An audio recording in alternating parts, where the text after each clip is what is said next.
With travel costs increasing daily, I know we're all looking for ways to save money and decrease the stress of travel so we can enjoy the experiences we've been looking forward to. Today, I'm sharing a compilation of my favorite travel tips that are completely free or almost free.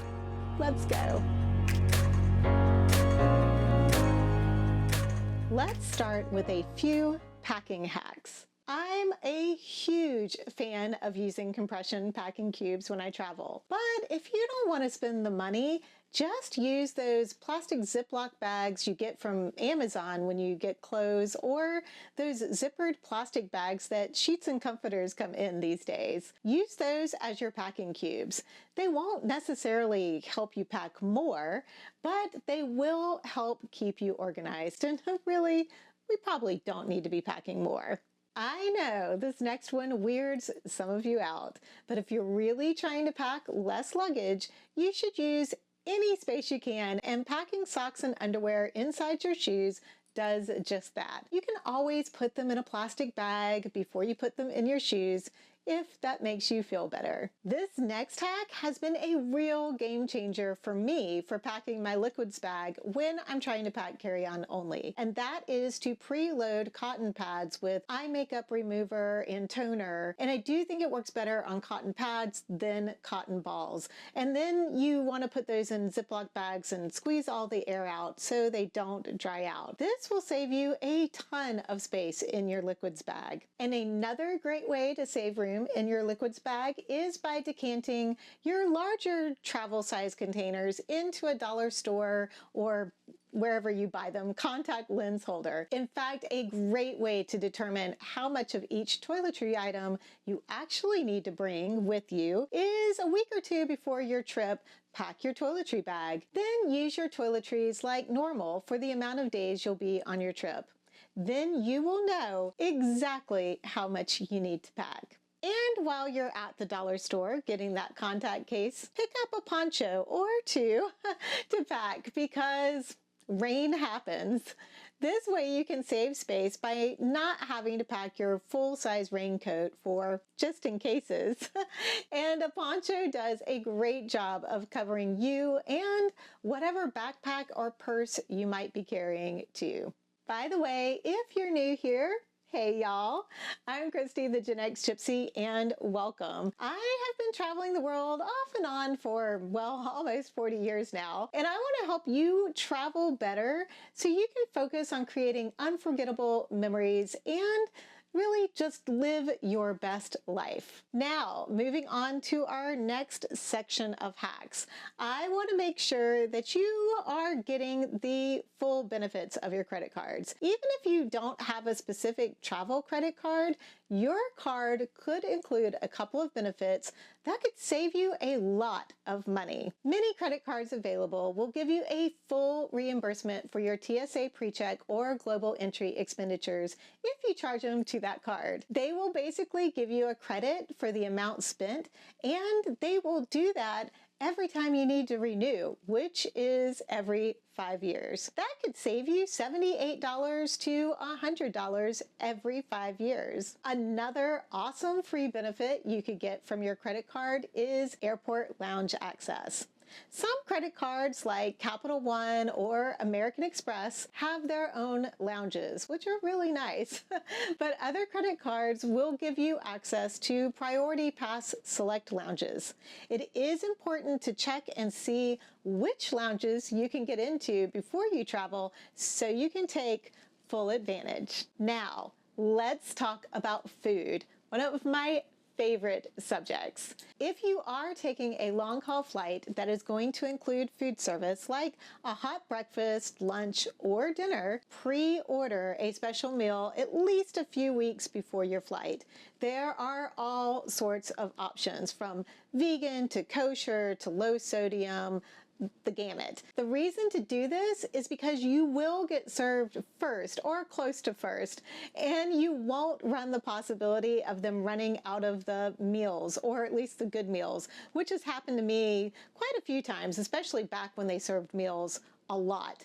And yes, this is completely free. Even if you are getting a meal on the plane, I would still pack my own snacks to bring from home because you never know when there might be a delay and you end up sitting in an airport facing those spendy airport food prices, unless you can get into a lounge.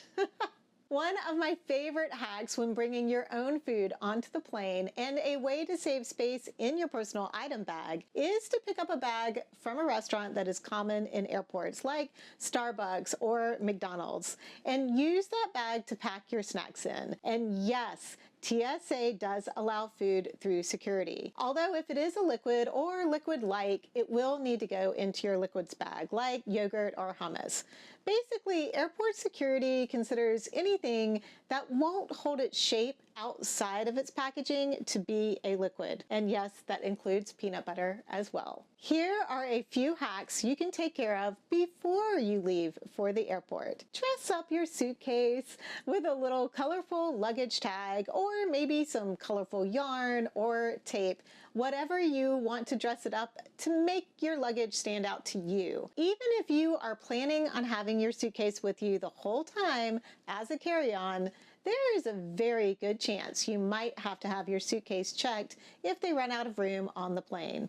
And you are going to want to be able to easily identify your suitcase at baggage claim. You should also take a picture of your suitcase to have, just in case your bag does get lost. Normally, this is where I would talk about air tags and trackers, but I'm sticking to free and cheap hacks in this video. But if you really want to make sure your luggage doesn't get lost, put a tracker in it. And for up-to-the-minute updates on your flight, you should download the app for the airline you are flying on to your phone. This is going to be the best way to be the first or close to the first to know if there are going to be any changes to your air travel and give you a head start on taking care of any issues that arise from those changes, especially if there's a cancellation or a significant delay. Next are some of my favorite hacks to use in the airplane. This first one might initially sound a little crazy, but bring a few doggy poop bags to use to collect the trash at your seat. They are so small and thin, they take up no space to pack, but are super useful for collecting those little bits of trash that accumulate during the flight, like gum wrappers or napkins or tissues.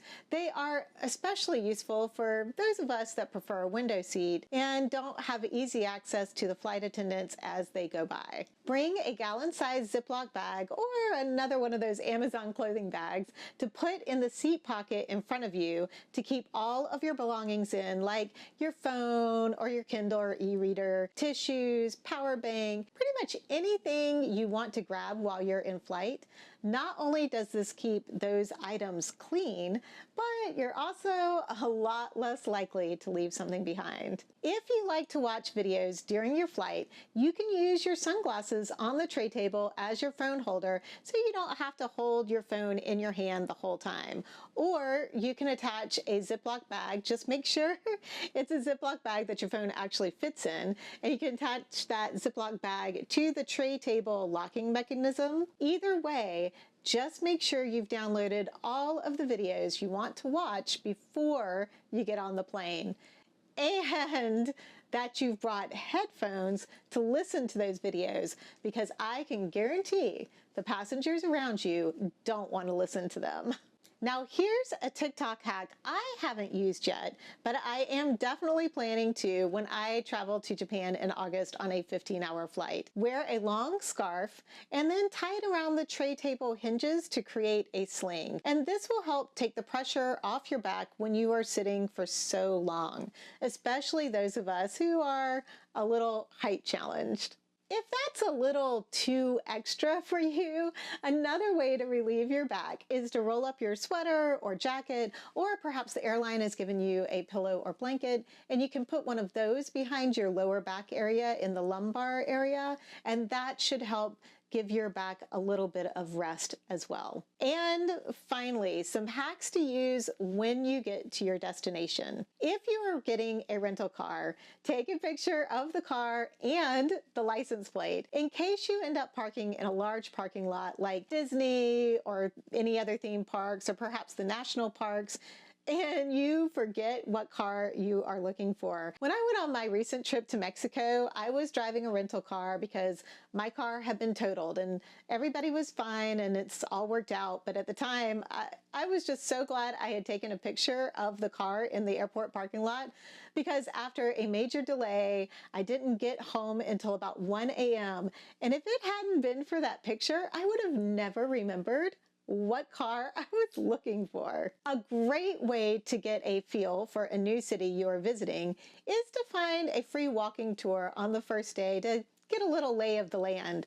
There are several websites you can go to find these tours, and I'll have a link in the description below to a list of them. You just might find some interesting places to go that weren't on your original itinerary. If you are somewhere that your phone is constantly on roaming mode or searching for a signal like in the national parks or when you're out on a boat tour or just somewhere that doesn't have a lot of cell towers, put it in airplane mode so you will save your battery, especially if you are taking lots of pictures and videos, which is exactly what you should be doing on vacation. This next hack was sent to me by one of my friends and is courtesy of Samantha Brown. If you need extra counter space or even a desk to use in your hotel, pull out the ironing board. It's usually height adjustable, so you can set it to be either table height or counter height. Just be respectful and maybe cover it with a towel before you use it to eat your takeout from. So, the next people to use it to actually iron their clothes don't end up with weird food smells on their clothes. That wouldn't be very nice. And one huge way to save on some unexpected expenses is to pack a travel first aid kit, especially if you're traveling to an already expensive location or a foreign country. In this video here, I go over everything I include in my TSA-friendly first aid kit I take with me everywhere.